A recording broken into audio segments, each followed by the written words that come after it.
தமிழக வெற்றிக் கழக தலைவர் விஜய்க்கு ஒய் பிரிவு பாதுகாப்பு அளிப்பது தொடர்பான பாதுகாப்புத்துறை அதிகாரிகளின் ஒருங்கிணைப்பு கூட்டம் விஜயின் இல்லத்தில் நடைபெற்றிருக்கிறது. கூடுதல் விவரங்களோடு இணைக்கிறார் எமது செய்தியாளர் சரவணன்.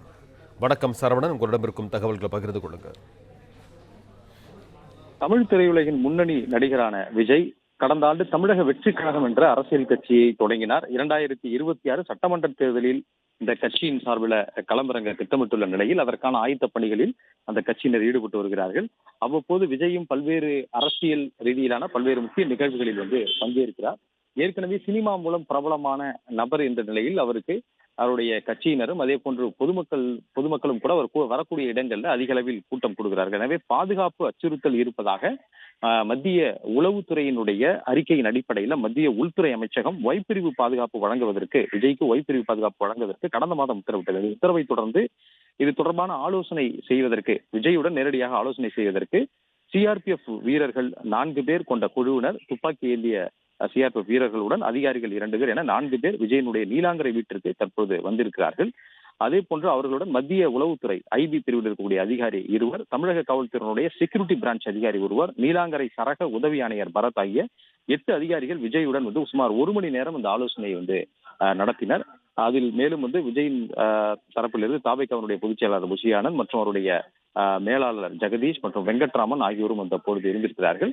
அவர் பயன்படுத்தக்கூடிய வாகனங்கள் எந்தெந்த வாகனங்களை அனைத்து வாகனங்களும் வீட்டில் கொண்டு நிறுத்தப்பட்டிருந்தது. அந்த வாகனங்களையும் அவர்கள் பார்வையிட்டனர். அதே போல சிஆர்பிஎஃப் வீரர்கள் கொண்ட இந்த ஒய்பிரிவு பாதுகாப்பு வழங்கப்படும் பட்சத்துல அதுல காவல்துறை தமிழக காவல்துறை சேர்ந்த காவலர்களும் கூட அந்த பாதுகாப்பிலே இடம்பெறுவார்கள்.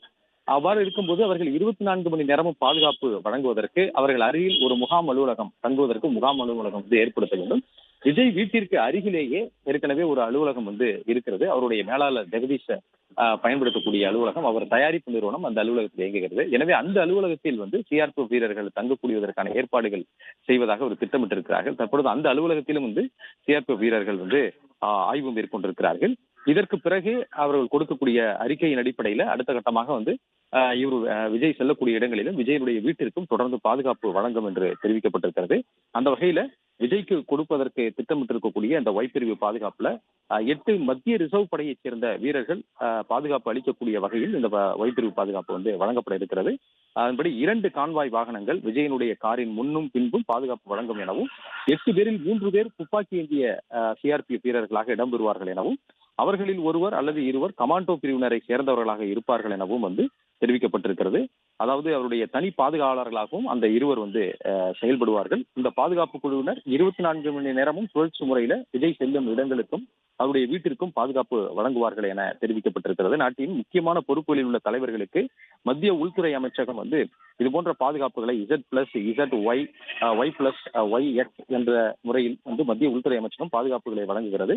அதன்படி விஜய்க்கும் இந்த பாதுகாப்பு ஒய் பிரிவு பாதுகாப்பை வழங்குவதற்கு திட்டமிட்டு கடந்த மாதம் அதற்கான உத்தரவை பிறப்பித்திருந்தது. இந்த நிலையில அதன் அடுத்த கட்ட நடவடிக்கையாக தற்போது இந்த ஆலோசனையை மேற்கொண்டிருக்கிறார்கள். விஜயுடன் சுமார் 1 மணி நேரம் இந்த ஆலோசனை நடத்தப்பட்டு தற்போது அவருடைய அலுவலகத்துல ஆலோசனை நடத்தப்பட்டு வருகிறது. நன்றி சரவணன், உங்க தகவல்களுக்கு.